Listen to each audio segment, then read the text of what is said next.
gonna do today is we're gonna make a lidded garlic container. And this isn't glazed yet, but when I glaze it, the intention of these two holes will be a leather strap handle. It's gonna be awesome. So we're really excited about that. So today, you'll see this is slightly squared off. It's a really subtle square. I'm gonna show you how to throw this tall vase thing, and then the flange that the lid goes in, and then we'll also throw a lid on here as well. And then next week, we'll cut these out and add the feet and all that good stuff. What you're gonna need for this project is a couple of different size ribs so that you have them near to you, a sponge, bucket of water, a chamois, a wooden knife tool, a needle tool, your cut wire, and a sponge, and of course a bat so that the pins don't hit your wrists. Okay, let's get started. We're gonna start by centering this clay, so make sure it's good and attached.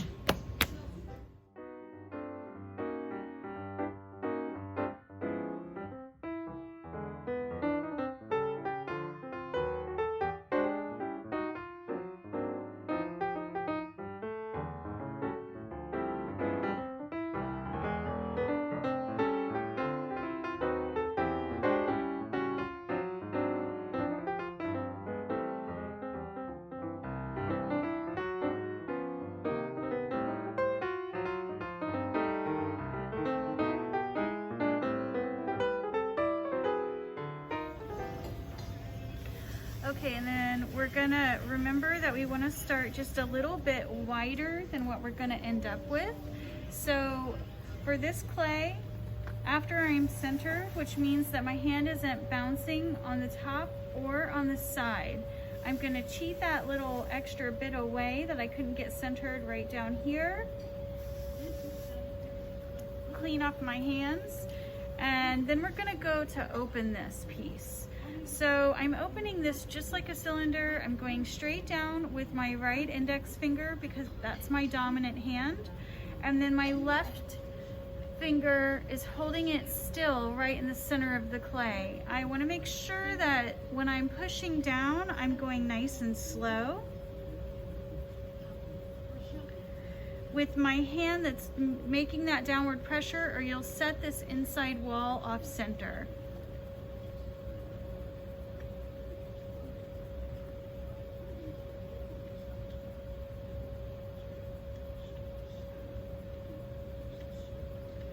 And then you're gonna widen that gap with your two fingers.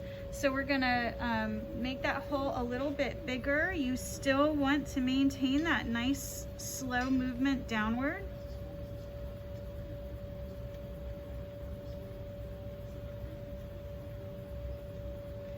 And then I'm gonna pull that floor across and open this up a little bit more. Remembering that, like I was saying, that silhouette's gonna kind of come to a little bit more of a subtle, narrow point.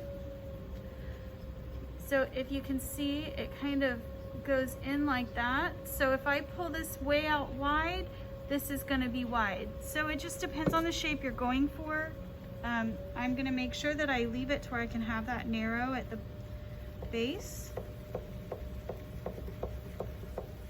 As I'm pulling across the floor, I am pulling slow. Even though it looks like I'm going fast, it's kind of an optical illusion. And then as I pull across too, see this clay has to pop up somewhere. So I do compress that down with my thumb as I pull across the floor.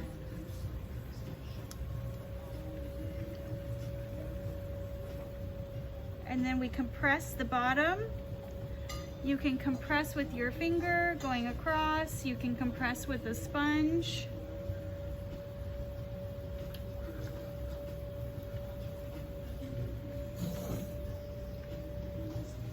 Okay, now we're gonna go straight up. So as I'm going up, my inside hand is a little more passive than my outside hand. And I slow my wheel down at this point.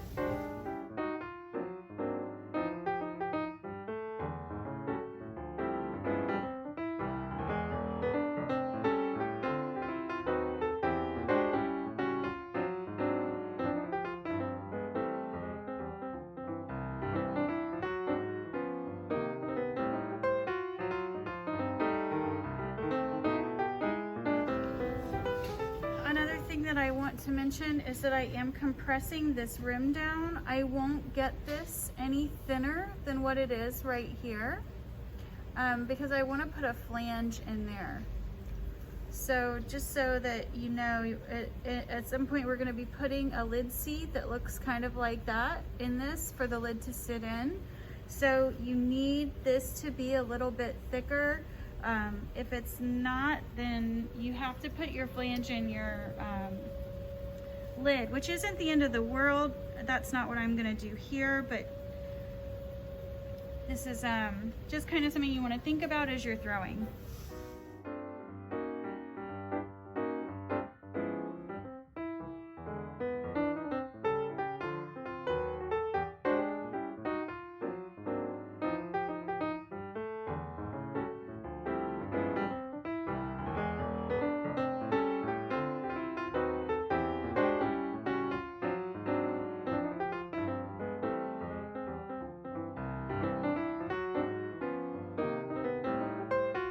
At some point, it's going to be difficult for you to get your hand, the tip of my finger is right here.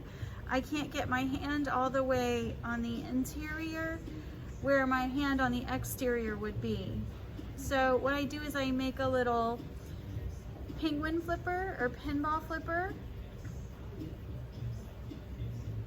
and I'm going to reach in like so. And that's how I can get my hand all the way down to the bottom on the inside of the pot. The one thing when you do this is you want to make sure that you're keeping this hand pretty stable because your elbow's floating around. So I do tuck my wing in. I lean forward a little bit and I tuck my wing into my body.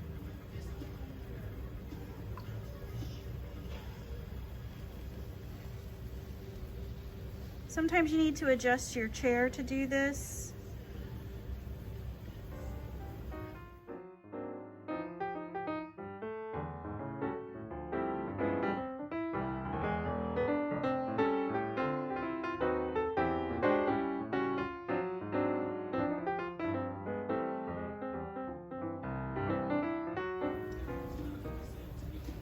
So now I'm going to start to shape this a little bit as I pull. So in my next pull, I'll be pushing out a little bit more through the body, starting just below center, and then flaring out at the top.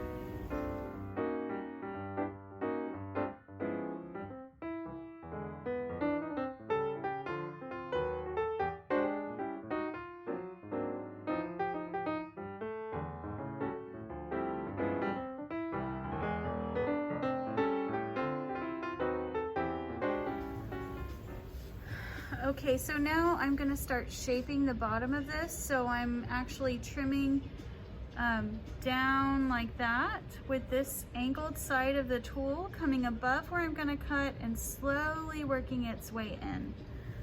Make sure you're holding that tool with both hands.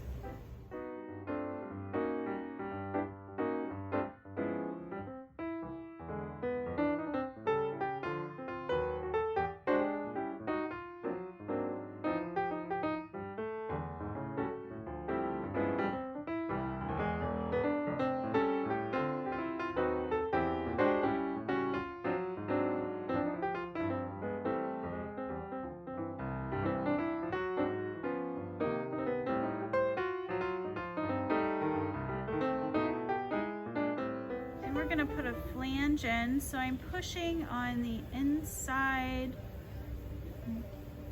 and pushing a ledge down with my right index finger. So I'm taking this finger here and pushing down on the interior half of the rim and holding it still with my left thumb and index. You want to set your lid flanges fairly deep so that the lid has stability. And then you're going to take your chamois and soften up all those edges. Then what I'm doing is I'm taking my finger and or a rib And I'm using this curve here to push from the inside out and square this off. So let me move the camera.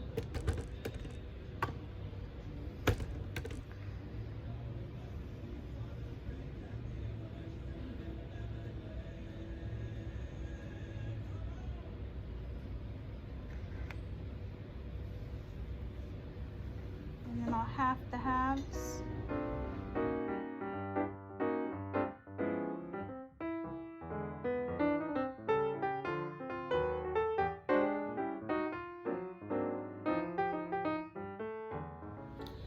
Okay, so now we have a really soft square going down into kind of a circle shape here. And then you're going to give yourself a guide for your cut wire with the tip of your wooden knife tool right there.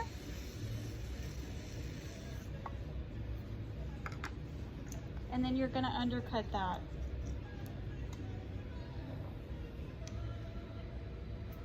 Get the water. Make sure you get any water out of the interior.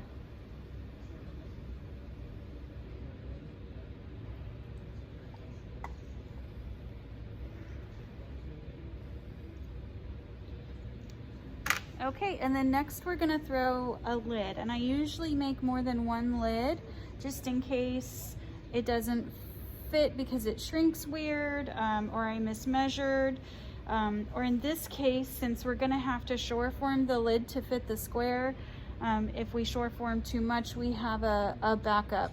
So we'll get started with that in a second. All right, so you can use a ruler to make your lid, or you can use these, they're called calipers. If you're using these, which typically are measured for round things, I'm just gonna measure at the widest point, which is corner to corner, so that I can get my lid somewhat close to that measurement. It's gonna require some adjusting later because this is an altered form. You can set that there if you have calipers. If you don't, a ruler will work the same way. You're just gonna measure on the inside of your flange from corner to corner. So this is approximately 1, 2, 3, 4.5 inches long.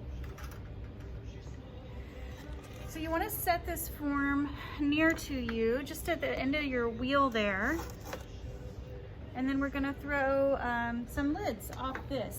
So I should mention that this was about 2 pounds of clay. I can get several lids out of this piece, and the form that we threw that will be the garlic holder was about 3 pounds.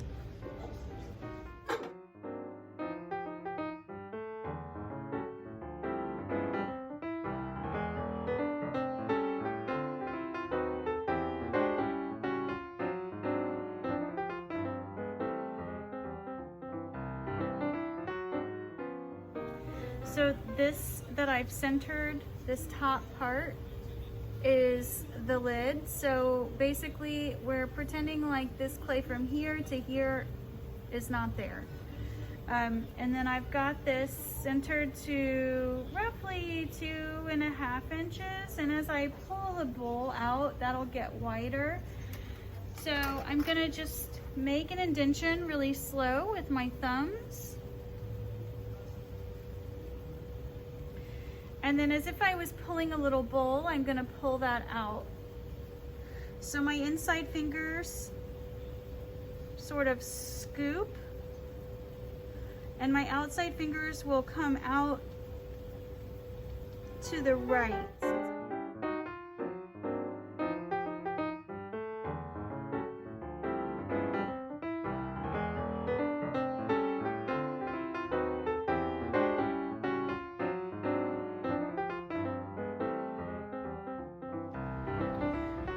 Take a look and see how close you are. That's not quite 4.5 inches, or if we're looking at our calipers, just double check that measurement. The calipers have moved a little bit. Yeah, there's still some wiggle room. So we're close, but not quite there.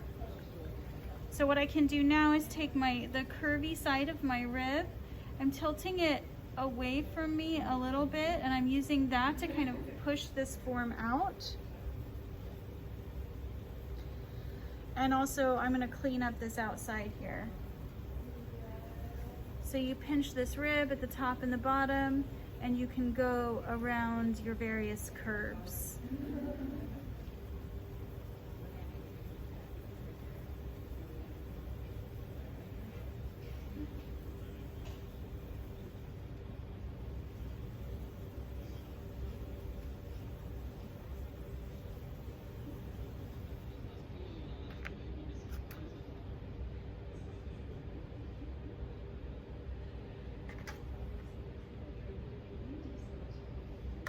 That's pretty much it.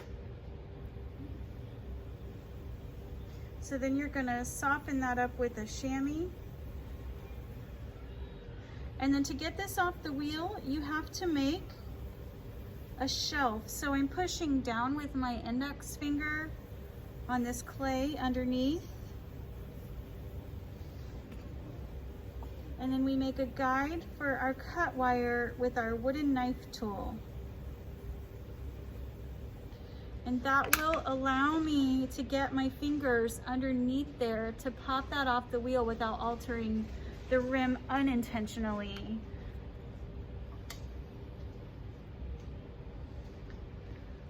So you're just gonna undercut that.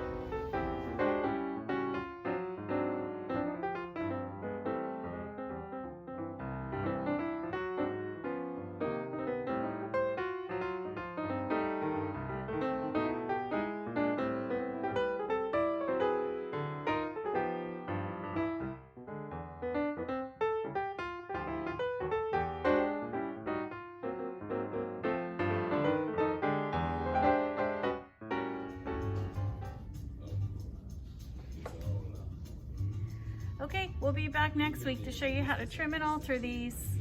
Thanks for watching.